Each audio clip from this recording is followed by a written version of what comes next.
Bago ko po simulan ang ating kwento ngayong araw, gusto ko lamang po sanang humingi ng maliit na pabor. Kung pwede lang po sana na pakisubscribe po ng aking munting channel. Dahil para po sa akin ay napakalaking bagay ng pag-subscribe po ninyo.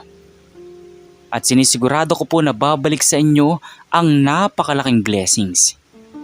Kaya hindi ko na po ito patatagalin at umpisa na po natin ang ating kwento. Ang pagmamahal ay walang pinipili. Mayaman ka man o mahirap. Sabi nga sa isang kanta, kapag tumibok ang iyong puso, ay wala ka nang magagawa kundi sundin ito. Ang puso natin ay hindi natin mapipigilan pag tumibok na ito. Sa isang taong nakalaan sa atin na ating pakamamahalin at makakasama sa habang buhay. Isang magsasaka ang magulang ni Wilson. Mayroon silang hekta-hektaryang lupain na tinataniman nila ng iba't ibang klase ng mga palay at mga prutas. Dito na naging asensado ang kanilang buhay at nakapagpatayo ng bahay at iba't ibang mga negosyo. Dating mahirap ang mag-asawang sina Jumper at Lulit. Ngunit dahil sa kanilang pagsusumikap sa pagtatrabaho at pag-iipon ng pera, ay nakaipon sila ng pambili ng maliit na lupa noon. Doon nila sinimula ng pagtatanim ng kung ano-anong mga gulay. Tuwing nakakapag-ani sila ay binebenta nila ito ng mura sa palengke. At ang lahat naman ng kanilang kita ay iniipon nila. Dahil gusto din nilang mabili pa ang lupa na karugtong lamang ng kanilang taniman. Mabilis na lumipas ang mga taon at hindi naman sila nabigo sa kanilang pangarap. Nang makaipon sila ay binili agad nila ang lupa sa kalapit nila. Simula noon ay sobra silang sinuwerte sa buhay. Nakakuha sila ng regular customer na babag sa kanila ng mga maaani nila. Kaya naman kada isang ani ay kumikita sila ng halos 6 na digit. Hindi sila naging maluho noon. Imbis na ipangbili nila ng mga gusto nila para sa sarili ang perang kinikita nila, ay mas priority nila ang mag-invest ng lupa para sa pagpapalawak ng kanilang gulayan. Kaya naman ang dating gulayan lamang na kanilang tanim noon ay nagkaroon na din ng iba't ibang klase ng palay. Dahil doon ay mas lalong mabilis silang nakaipon. Nagkaroon na din sila ng 10 mga magsasaka na katiwala para mabantayan ng maayos ang lupang taniman nila. Ang kanilang anak naman na si Wilson ay napagtapos na nila ng kolehiyo at isa na din ito sa nagbabantay sa kanilang negosyo. Anak, gusto mo ba talagang dito magtrabaho sa ating lupain? Madami kang pwedeng pasukang trabaho dahil nakapagtapos ka naman ng pag-aaral. Bahala ka, ikaw din. Pag dito ka naglagay baka umitim ka at magmukhang haggard. Di ka na magugustuhan ng mga babae mo niyan. Pagbibiro ng kanyang ama na si Jumper. Naku tay, okay lang po yun. Okay lang na umitim ako. Ang mahalaga ay kumikita po ako ng pera. Tsaka sanay na naman po ako sa ganito. Alam niyo naman po nung bata pa lamang ako ay maitim talaga ako. Pumusyaw-pusyaw lamang po ako nung nag-aaral ako ng kolehiyo. Tsaka ayaw ko din pong mga muhan tay. Baka mamaya ay makatapat pa ako ng boss na mayabang. Mas mabuti na pong dito na ako sa sakahan natin. At least, wala po akong amot, kumikita po ako ng above minimum. Nakangiting sabi ni Wilson sa kanyang ama. Sa bagay anak, tsaka mas mabuti na din na dito ka nagtatrabaho para mapag-aralan mo mga dapat aralin sa negosyo natin. Alam mo namang wala kaming ibang pagmamanahan ito kundi ikaw lamang. Dahil ikaw lang nag-iisa naming anak. Tura naman ng kanyang tatay. Matapos ang kanilang usapan ay nagpaalam itong si Wilson sa kanyang tatay. Dahil plano niya sanang mamili ng mga pagkain sa grocery store para sa kanilang stocks sa bahay. Tay, nga po pala, aalis po ako. Wala na po tayong stocks ng pagkain sa bahay po. Pagpapaalam niya. Agad namang umalis na itong si Wilson sakay ng kanyang sasakyan. Nagpark siya sa parking area na malapit sa grocery store bago naglakad papasok. Pagkapasok niya pa lang ay isang magandang dilag ang kanyang nakita. tila ba nabighani siya sa labis na ganda nito at agad na tumibok ang kanyang puso. Laking gulat niya naman ang tila papalapit ito sa kanya. "Hello po sir, magandang araw po. Baka gusto niyo pong subukan ng product na bagong labas ng company namin." Nakangiting sabi ng dalaga. Ano yung product mo miss? At magkano naman?" Nauutal niyang tanong dahil nahihiya siya sa dalaga. 150 pesos lang po sir. 12 pieces na twin pack na po na kape. Sigurado pong pag natikman nyo ito, ay tsak na magiging active kayo sa araw-araw na trabaho po ninyo. Nakakagising din po itong kape na ito nang natutulog nyo pong puso. Joke lang po sir. Tila may hugot pa na sabi ng dalagang promodizer. "Nakuha mo pang humugot miss ha. Siya sige. Pagbilan mo ko ng isang box niyan." Nakangiting sabi naman niya. Tila nagulat naman ang babae nang sabihin niyang isang box ang kanyang bibilhin. "Wow, salamat sir sa pagbili ng product na paninda namin. Salamat po at nagkabenta na ako. Malaking bagay po ito sa trabaho ko." Nakangiting sabi ng babae. Kailangan din kasi nito na mahit ang kota ng company nila sa loob ng isang buwan para ma-extend ang kanyang kontrata. Kaya labis ang pasasalamat nito sa lalaki. "Walang anuman. Sige at pag naubos na ito babalik ako para bumili ulit sa iyo. Kailangan na kailangan namin ito sa pagsasaka." Nakangiting sabi ni Wilson. Maya-maya ay iniwan na ni Wilson ang babae at namili na ng mga kailangan nila. Pag-uwi ng bahay ay hinati-hati niya ang kape na nabili niya sa magandang promodizer para ipamahagi ito sa kanilang tauhan na mga magsasaka. Mabilis na lumipas ang kinabukasan. "Sir Wilson, ang sarap po ng kape na nabili ninyo. Nakakagising po ng diwa, tsaka malinamnam po. Maraming salamat po sir," sabi ng isang tauhan nilang magsasaka. Dahil sa sinabi ng kanilang mga tauhan ay muling bumalik si Wilson sa grocery store para bumili muli ng kape sa magandang promodizer. At isa pa, para muli din niya masilayan ang babaeng nagpatibok ng kanyang puso. "Hello po sir, nagbalik po kayo. Baka gusto po ninyong bumili muli ng kape ko." Nakangiting sabi ng babae. "Nako, oo. Ikaw talagang binalikan ko dito. Dahil nagusto ng mga kasama ko magsasaka ang kape na benta mo." Nakangiti niyang sabi. "Naku, salamat po sir. Ilan po ang kukunin ninyo?" Tanong pa ng babae. "Bigyan mo na ako ng 5 box para may stocks na kami sa kubo. Nga pala, ano nga palang pangalan mo miss?" Tanong ni Wilson sa dalaga. Dina po sir. Kayo po?" Sagot nito bago binalik ang tanong. "Ako nga pala si Wilson. Nice to meet you Dina." Nakangiti niyang sabi. "Dina, pwede ko bang makuha ang number mo? Para pagpupunta ako dito ay magte-text na lang ako pag may order ako sa'yo." Sabi ni Wilson sa babae, pero ang totoo talaga ay kinuha lang niya ang numero nito para mas mapalapit dito. Agad namang binigay ng babae ang number nito. Matapos noon ay nagpaalam na itong si Wilson na uuwi na. Pagka-uwi ng bahay agad na kinuha ang kanyang cellphone at dali-dali niyang sinave ang number ng babae. Bago siya nag-text dito. "Hello Dina, ako to, si Wilson." Text niya sa babae. "Hi Wilson, nice to meet you. Salamat nga pala sa palaging pagbili sa akin. Dahil doon, na-extend ako sa trabaho ko." Text naman sa kanya ng babae. Simula ng araw na yon ay nagpatuloy na ang kanilang pag-uusap sa text. Hindi nila namamalaya na pareho na silang nahuhulog sa isa't isa. Hanggang isang araw ay umamin na itong si Wilson na matagal na niyang gusto ang dalaga. Simula ng unang kita pa lang niya dito. Nagulat din naman si Wilson na umamin din ang dalaga sa kanya. Sinabi din ito na nahulog na din ang loob niya kay Wilson dahil sa kabaitan nito. Simula nga noon ay palagi na silang nagkikita. Patuloy din na niligawan ni Wilson itong si Dina. At kalaunan ay sinagot na din siya ng dalaga. Labis-labis ang saya ni Wilson ang sagutin siya nito.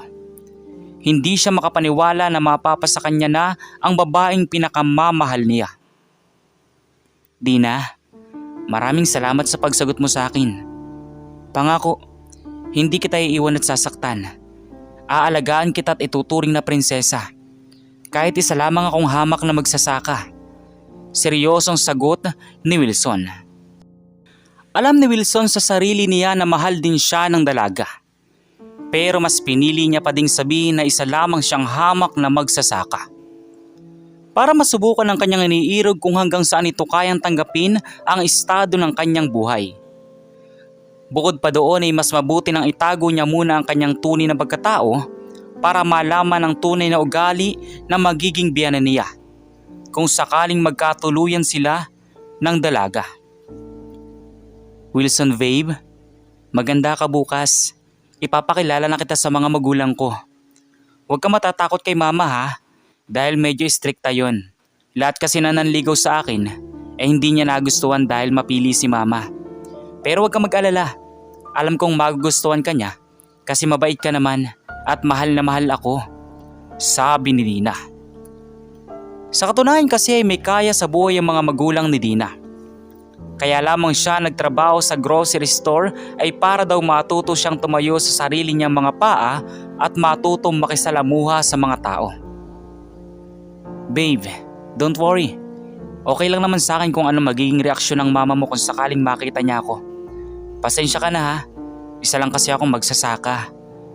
Paghinging pasensya ni Wilson. Okay lang yun babe, huwag mong ikahiya ang trabaho mo.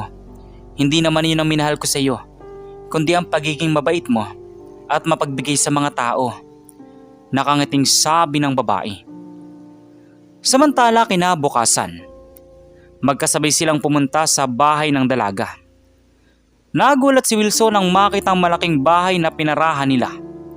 Sumakay lang kasi sila sa jeep. Ayaw kasing ipalam ni Wilson na may sasakyan sila sa bahay. Para sa kanya ay mas maganda nang hindi niya muna ipakita ang totoong estado nila sa buhay.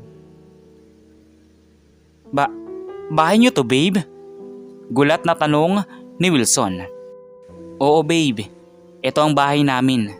Tara na, pumasok na tayo sa loob. Naghihintay na sina mama at papa sa atin. Uwi ka ng dalaga. Pagkapasok nila sa bahay ay natanaw agad ni Wilson ang dalawang tao na nakaupo sa malambot na sofa. Sa tingin niya ay ito ang mga magulang ng kanyang pinakamamahal na kasintahan. Mami, Daddy, si Wilson po, boyfriend ko po. Inakukwento ko po sa inyo nung nakaraan. Pagpapakilala ng dalaga sa kanyang boyfriend. Magandang araw po tita, tito, kamusta po?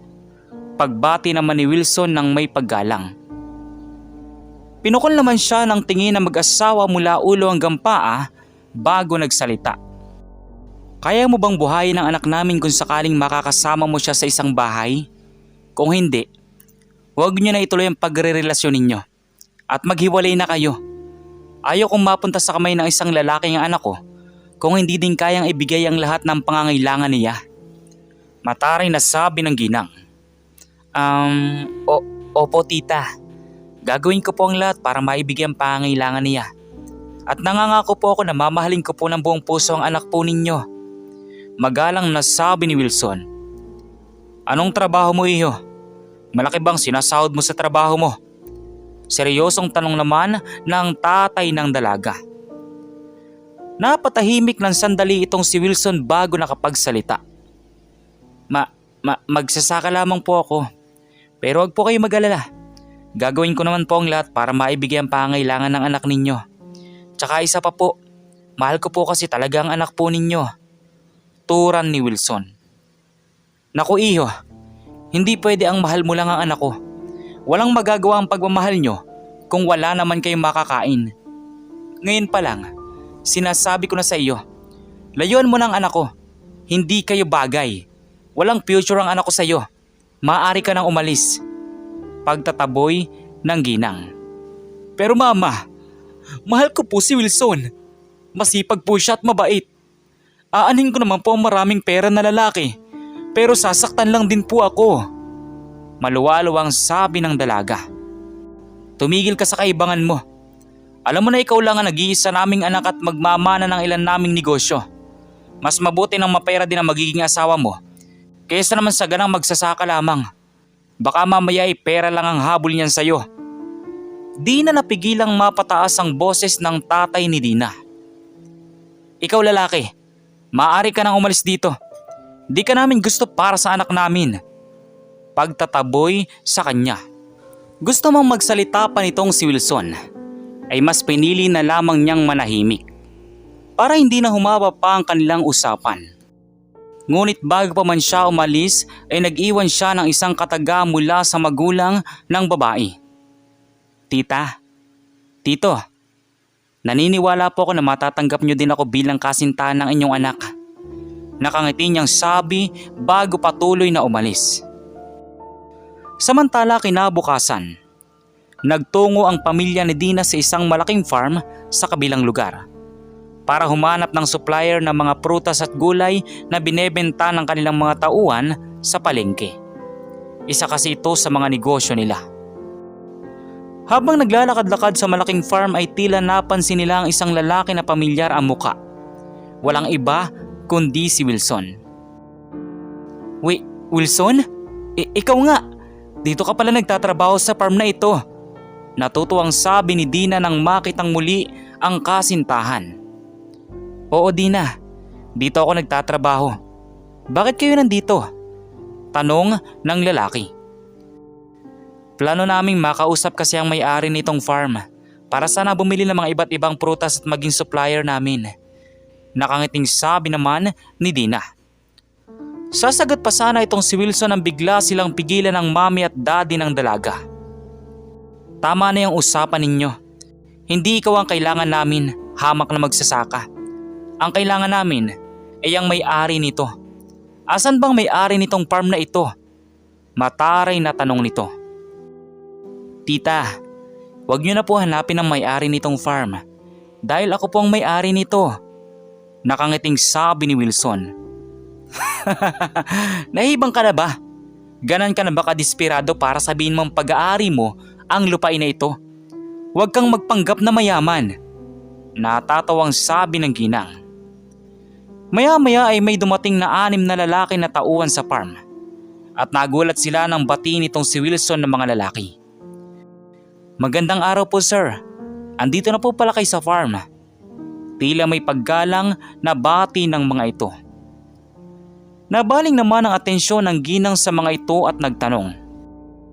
Pwede pong magtanong kung nasaan ang may-ari ng farm na ito? Tanong ng ginang. Ma'am, kaharap niyo na po ang may-ari ng farm na ito. Yan po si Sir Wilson po. Siya po ang may-ari nitong malawak na farm na ito. Nakangiting sabi ng lalaki sa kanila. Labis naman na nanlaki ang mata nila sa nalaman. Totoo pala ang sinasabi ni Wilson na siya ang may-ari ng malawak na lupain. Tila naman naging sobrang bait ng ginang nang malaman ang katotohanan. Naku naman iho, bakit naman hindi mo sinabi na nagmamay-ari ka pala ng malaking lupain na ito? E di sana nung una pa lang na nagpakilala ka sa amin ay tinanggap ka kaagad namin bilang kasintahan ng aming anak. Tila naging among tupa ang kaninang parang tigre na pag-uugali nito. Pasensya na po tita. Gusto ko lang po kasing maging simpleng tao sa harap po ninyo. Ayaw ko pong ipagmalaki kung anong meron po kami. Pagpapaliwanag ni Wilson. Pasensya ka na iyo kung nahusgahan ka namin noon. Sana'y maunawaan mo na mahal lang namin ang aming anak. Kaya humahanap kami ng may magandang buhay na mapapangasawa niya. Dahil siya lang ang nag-iisang anak namin. Paliwanag pa ng tatay ni Dina. Naiintindihan ko po kayo tito. Ngayong alam niyo na po ang pagkatao ko, maaari ko na po bang mahingi ang pagpayag niyo po na maging kasintahan ko ang inyong anak? Nakangiti niyang sabi. Naku oo naman, matagal na din namin gustong magkaapo. Basta wag na wag mo lang sasaktan ang aming anak ha. Pagpapaalala pa ng mag-asawa. Simula noon ay natanggap na siya ng magulang ng babae na pinakamamahal niya. At makalipas lamang ang ilang buwan, ay nabuntis na ang dalaga at nagpakasal sila. Nalaman din ni Wilson na mababait naman pala talaga ang kanyang mga biyanan. Sadya lamang overprotective ito kay Dina. Dahil ayaw nito na maabuso at masaktan ang dalaga sa kung sino bang lalaki ang mapapangasawa nito. Simula noon ay pinatunayan nga ni Wilson sa mga ito ang pagmamahal niya sa dalaga. Kaya naman labis-labis ang pasasalamat ng mga ito dahil hindi niya binigo ang pangako na mamahalin niya si Dina at ituturing na parang isang prinsesa. Kayo, ano pong masasabi niyo sa maiksing kwento natin ngayon at kung anong mga aral po mga natutunan ninyo? Maaari niyo po bang i-comment doon sa baba doon sa comment section para muli ko pong mabasa. So once again, inuulit ko pong muli, ako po si Tamoxki TV. Kita-kita po tayong muli sa mga susunod pa nating maraming mga video. Thank you and God bless you all. Peace out.